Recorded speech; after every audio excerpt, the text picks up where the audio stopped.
Nobody cares about your business. My plan comes first before anything else. My daughter's birthday parties are the biggest priority. If you don't get her gifts right away, I'll ruin your daughter's funeral." A deafening yell from my mother-in-law made me regret picking up her call, especially at a funeral. I was shaking with anger.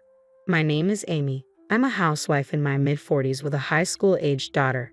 You might think a high school girl would be fussy about makeup and fashion, rejecting clothes her mother buys, but my daughter is different. She gets along with me and gladly wears the clothes I pick out. She's a considerate and kind girl, but she's not like most girls her age. She can't lead a normal life, putting on makeup, dressing up, falling in love, and enjoying her student life. It's tough." "Are you okay? How's your fever?" "It's a bit down." "Want to eat something?" "I'm not hungry. I don't want anything." "You shouldn't say that. If you don't eat, you won't have any energy. I'll prepare some soup for you, okay?" As I worried over my bedridden daughter, I continued with the household chores. My daughter, Hannah, is sickly and suffers from a weak constitution. There's a medical term for her condition, but I won't go into details here. A week after Hannah was born, her umbilical cord fell off and blood gushed out. We rushed her to the hospital where they diagnosed her with a certain disease. Since then, despite numerous treatments, she has never fully recovered and lives with the disease. Regular hospital visits are a must, and due to the side effects of her medication, her health often deteriorates. During severe periods, she has to be hospitalized. Since becoming a high school student, she's hardly been able to attend school. By any standard, it's unlikely she'll graduate at this rate. Nevertheless, Hannah goes to school on days she's well. On those days, she tries to be like a normal high school girl, fussing over her hairstyle, which brings a smile to my face. She doesn't wear makeup because it's against school rules. A diligent and good girl, even when suffering from illness, she strives to live with a cheerful spirit. I am proud to have a daughter like her. My husband is equally smitten with our daughter. If she becomes bedridden, he's quick to say, "I'll take the day off work and look after her." Of course, I have to give him a little push and send him off to work. We need him to keep bringing home the bacon, or we'll fall into a financial crisis. When I assure him that I'll take good care of Hannah, he reluctantly heads off to work. That's our everyday life. We're worried about our daughter, but our family is in good spirits, and I have a strong bond with my husband. I was blessed, living a peaceful life, but there was one person who wasn't pleased with our situation. Hannah is running a fever again. It's just pitiful. I wonder who she takes after. "Mother-in-law, what brings you here today?" "What's the matter? Can't a mother visit her son's home? You're such a cold-hearted daughter-in-law. A frail granddaughter and a demon for a daughter-in-law. Lord, if I could only have the post-retirement years that I dreamed of." "Yes, the person who is unhappy with our household is my mother-in-law. She frequently visits our home, which is just 3 bus stops away, and constantly spews her classic passive-aggressive remarks. She's enjoyed tormenting me ever since we got married. Now she's also unpleasant towards Hannah. Doesn't she find her own granddaughter adorable? My son never ran a fever this frequently. Amy, isn't this something from your side of the family?" "Mother-in-law, as I've explained countless times, Hannah's illness isn't hereditary. No, I'm sure your family's genes are playing a role here. I always knew taking you into our family was a bad idea." My mother-in-law seems fixated on belittling my family lineage, and her snide remarks never end. Eventually, I've grown accustomed to dealing with her, realizing that arguing is a waste of time. I let out a sigh, grabbed the freshly made soup, and headed to Hannah's room. "Hey, I'm not finished talking yet." I could hear her yelling from behind, but I just ignored her. Once I entered Hannah's room, her voice became faint. "Grandma came over again, didn't she?" "Right, same old mother-in-law bashing. No helping it, I guess. Grandma's just..." My daughter Hannah let out a raised smile, but I know she understands. There's no way she can't hear my mother-in-law's loud voice, yet Hannah never speaks ill of her grandmother. On the contrary, she'll make a guilty face and say, "I'm sorry, Mom. It's because of me." "Hannah, it's not your fault at all." She's not at fault in the slightest, yet Hannah apologizes to me. I don't want her to feel this way, so my husband and I always greet her with smiles. We create a cheerful atmosphere, not wanting her to dwell on negative thoughts, but my mother-in-law destroys that atmosphere in an instant. As I hugged Hannah tightly, I bit my lip, feeling her thin body so unlike a healthy high school girl. Feeling Hannah's warmth, I felt a sense of relief but also realized that I must start keeping a distance from my mother-in-law. My days are occupied with taking care of my frail daughter, and on the rare days she goes to school, I worry non-stop. I took back our house keys from my meddling mother-in-law. Days were filled with endless quarrels with her, my husband working hard for our beloved family, and my laughing daughter Hannah. Despite everything, they were peaceful days, and I thought they would last forever. I don't know why I believed that. There's no such thing as forever. Everything that begins must also end. On a rainy summer day, Hannah fell ill amidst the unrelenting heat. The doctor looked grim as he reviewed the test results. I held my trembling daughter in my arms, and then she was admitted to the hospital. Summer vacation had begun, and by the time it ended, Hannah was still in the hospital, still receiving treatment. Those were incredibly difficult and painful days. Hannah looked like she was suffering so much. Even so, I believed she would recover. She would surely get better. More than anything, Hannah herself believed that. But Hannah passed away. "Dad, Mom, I love you." Those were her last words before she embarked on her far-off journey. Looking up at the dreary sky as the autumn rain continued to pour, I was in tears. The tears wouldn't stop. It was raining during the funeral too. It felt like the sky was crying for me as I was too busy to even shed tears. The tears I shed on the day Hannah passed away have now dried up. I was that busy. My husband, too, had taken time off work and was rushing around.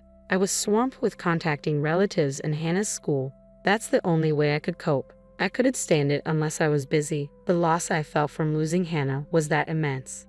Many people came to the funeral in the rain. Even though she didn't go to school much, many of her friends came to pay their respects, and they all cried. There were kids who screamed and cried out in disbelief. Some broke down, crying, saying they would love her forever. Watching them, I felt a perverse sense of happiness. Everyone loved Hannah. Knowing that she was a child who was so loved, I couldn't help but feel happy. Many people spoke to me, and they all praised Hannah. My parents hugged me as they cried, and I couldn't help but break down in tears. It was then that my phone, which was in the pocket of my black funeral attire, vibrated. I had my phone on me in case someone needed directions to the funeral, so I quickly stepped away from my seat and looked at the screen. The caller ID showed it was my mother-in-law. My father-in-law had already passed away, and although I had contacted my mother-in-law, she hadn't come to the hospital during Hannah's final moments, claiming it was impossible because she was far away.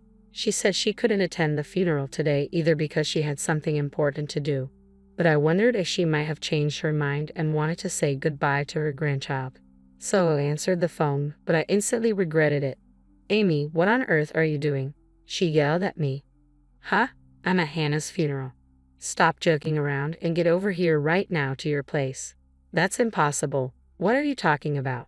"Right back at you. I told you I had something important to do today, didn't I? Hurry back and help me out. I don't have anything more important than my daughter's funeral." "Nobody cares about your business. My plan comes first before anything else." What on earth is she talking about? As a mother, my daughter's funeral is the most important thing right now, and it's wrong of my mother-in-law not to even care about her grandchild's funeral. My mother-in-law had been adamant about not going to the funeral, no matter what my husband said. "Why do I have to help you with your stuff? If it's more important than your granddaughter's funeral, why don't you handle it yourself? You're my daughter-in-law. You're supposed to help me."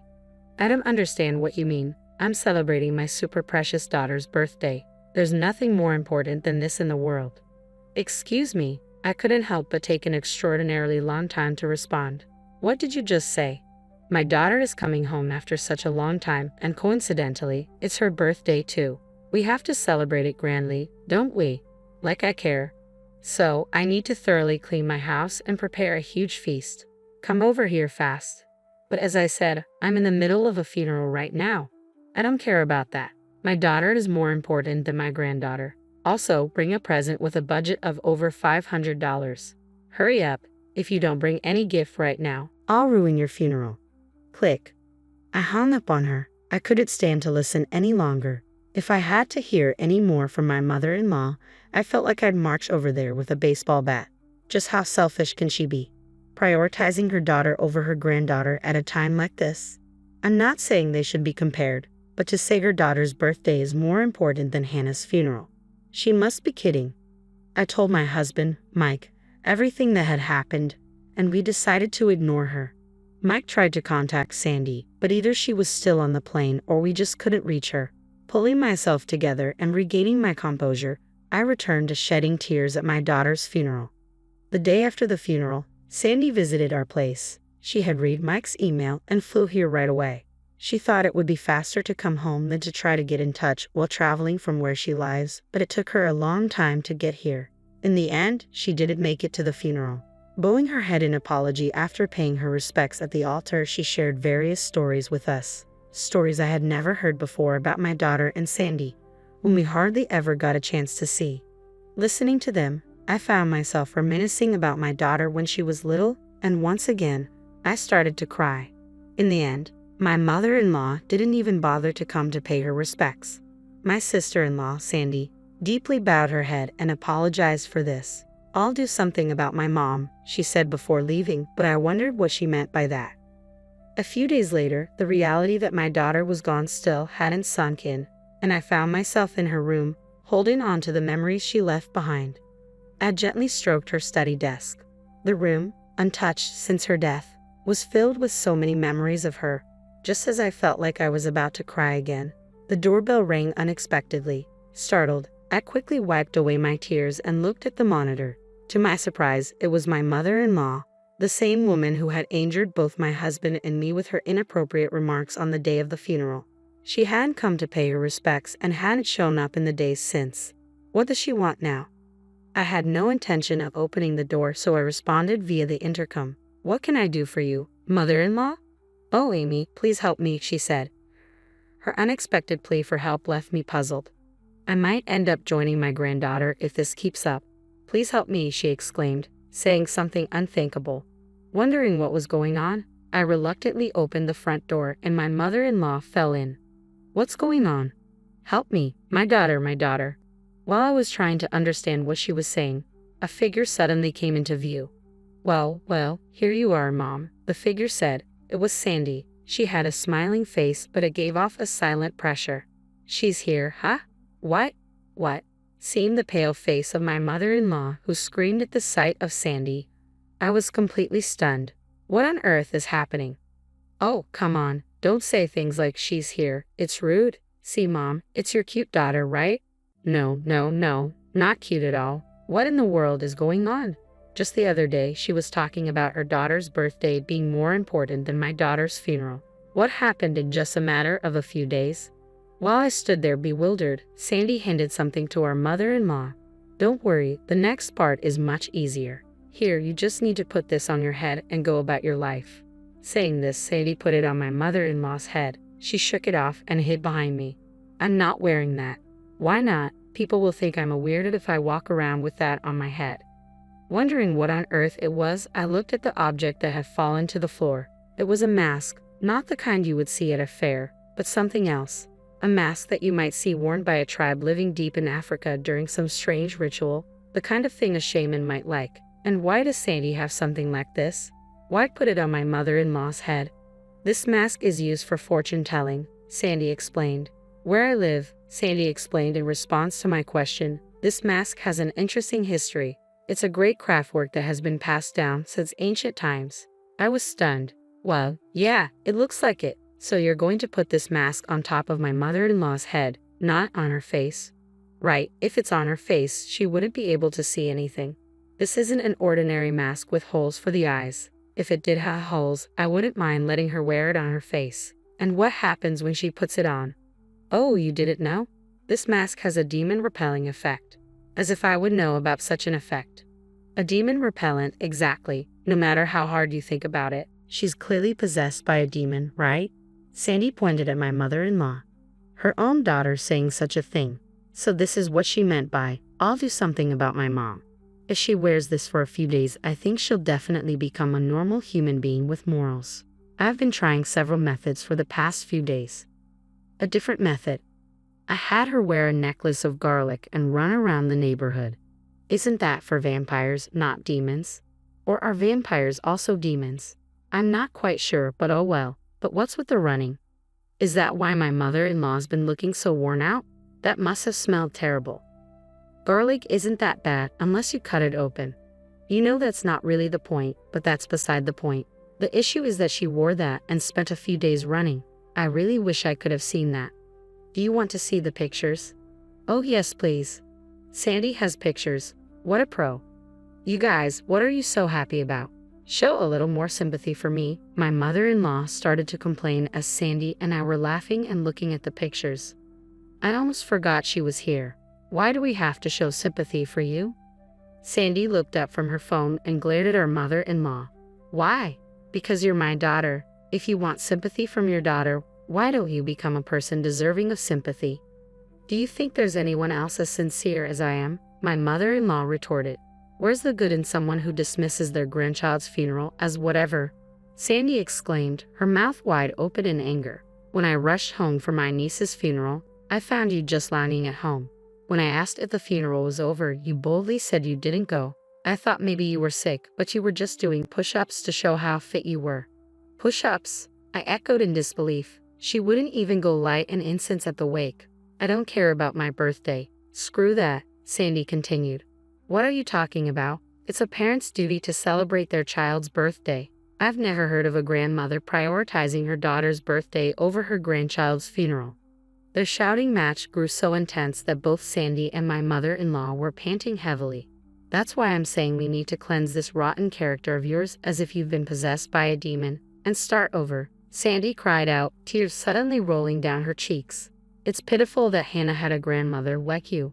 Her words stuck in my throat. Sandy loved my daughter too. Even if the time they spent together was short, there was no doubt that Sandy loved her. Holding back the tears that threatened to spill, I stared hard at my mother-in-law. She faltered for a moment under my gaze. Mother-in-law, I said firmly, what did you do for my daughter when she was alive? And I'm not talking about giving her stuff. You didn't even care about her, did you? So what if I didn't? She snapped. There's no way I could have doted on such a frail child just because she's my granddaughter. But my daughter adored you, I said quietly. At my unexpected words, my mother-in-law was at a loss. I told her to wait a moment and went back into the house. From my daughter's room, I took something and returned to my mother-in-law, who was still at the entrance. Then I handed her a letter. What's this? She asked, looking puzzled. It's a letter from my daughter to you. My mother-in-law looked back and forth in surprise between me and the letter. In my hand was a letter certainly addressed to Grandma in my daughter's handwriting. She tentatively opened it and began to read. As she read, her eyes widened, and before we knew it, tears were welling up. No, I didn't do anything for Hannah, she whispered, her voice breaking. I was never kind to her or showed her love. Crying out, my mother-in-law collapsed to the ground on her knees. Picking up the letter that had fallen from her hand, my sister-in-law also read it. Sorry for not being a healthy granddaughter. I'll try to be stronger, so don't hate me. I love you, Grandma. Hannah. Even though she was such an unloving old woman, Hannah was a kind child. Yes, she truly was, I murmured, my sister-in-law nodding with tears streaming down her face. Tears wouldn't stop from my eyes either. I'm sorry for being such a terrible grandmother. I'm sorry. Forgive me, Hannah, my mother-in-law sobbed, bowing deeply on the ground. The three of us cried together for a long time. When my husband came home to find us in tears, he was taken aback. My sister-in-law briefly explained, then took my mother-in-law home. Despite her shaky steps, my mother-in-law clutched Hannah's letter tightly. A few days later, my mother-in-law expressed her wish to pay respects at Hannah's memorial portrait. I firmly declined but told her it would be fine for her to visit the grave after the burial service. Once the mourning period concluded, over the phone she said quietly, I'm sorry. No matter how much she reflects and regrets, I can't forgive her cold attitude toward Hannah while she was alive, and certainly not her behavior on the day of the funeral. I plan to continue being almost entirely estranged from her, and I think my mother-in-law has sensed that. The pushy and slay old woman she once was is nowhere to be seen anymore. My sister-in-law returned overseas, and my husband keeps contact with my mother-in-law to a bare minimum. My mother-in-law now leads a lonely life in her old age, having developed dementia. Luckily, we quickly found a retirement home for her, and now she lives there. Of course, I don't visit her, and my husband only goes when it's necessary. According to him, my mother-in-law keeps murmuring, I'm sorry, Hannah. Even hearing that, I feel nothing. No matter how many years have passed, I can't forgive her, and I don't even want to. But then I think of Hannah, and my gaze falls on a picture of her smiling happily. If it were Hannah, That kind girl, she probably would have forgiven my mother-in-law. No, she probably never even held a grudge in the first place. She was such a kind child. Mom, I love you. I thought I heard her voice and gently wiped my eyes.